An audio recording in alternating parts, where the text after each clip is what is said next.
बिस्मिल्लाहिर्रहमानिर्रहीम। अस्सलाम वालेकुम अज़ीज़ तलबा व तालिबात, आप देख रहे हैं महर उजाला अकेडमी और आज हम पढ़ेंगे उर्दू नसरी कवायद और इसका मुख्तसर तारुफ़ और इसकी हम तारीफ़ देखेंगे मिसालों के साथ।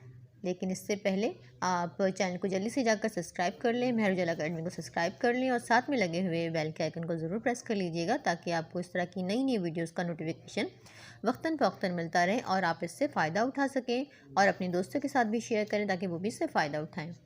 तो उर्दू नसरी कवायद जो हैं उसमें हम ये कह सकते हैं, जिसे हम इंग्लिश में कहते हैं एडजेक्टिव उर्दू नसरी कवायद की इस वीडियो में हम बात करेंगे अज्ज़ाए कलाम के एक अहम सिफत के बारे में और इस मुख्तसर से वीडियो में आप सीख सकते हैं सिफ़त का मुख्तसर तारुफ़, सिफ़त की तारीफ़, सिफ़त की मिसालें बहुत ही आसान अंदाज में। सबसे पहले हम शुरुआत करते हैं सिफ़त का मुख्तसर तारुफ़ से। तो सिफ़त एक ऐसा लफ्ज़ होता है जो हमें इसम के बारे में मज़ीद बताता है।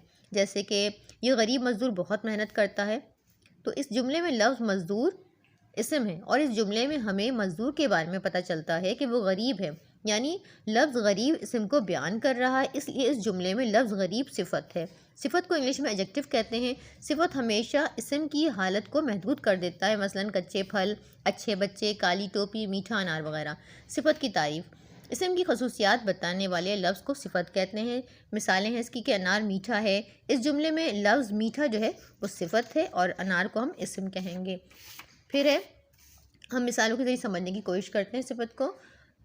उस शख्स की कहानी दिलचस्प मालूम हुई, इसलिए इस जुमले में लफ्ज़ दिलचस्प जो है वो सिफ़त है और शख्स तो इसम है, आपको मालूम है। फिर फूल खूबसूरत है, इसलिए इस जुमले में लफ्ज़ खूबसूरत सिफ़त है। फूल क्या है यहाँ पे? इसम है। आदमी मोटा है, आदमी जो है इसम है इसमें और लफ्ज़ जो मोटा है वो सिफ़त है। अहमद अक्लमंद है, इसलिए जुमले में लफ्ज़ अक्लमंद सिफ़त है क्योंकि अहमद की यहाँ पे खूबियाँ खामी बयान की जा रही है। अहमद जो इसम है। उम्मीद करती हूँ कि आपको ये वीडियो पसंद आई होगी। अगर वीडियो अच्छी लग रही हो आपको तो वीडियो को ज़रूर लाइक कीजिएगा, शेयर कीजिएगा अपने दोस्तों के साथ और एक अच्छा प्यारा सा कमेंट भी कीजिएगा। अगली वीडियो तक के लिए अल्लाह हाफ़िज़।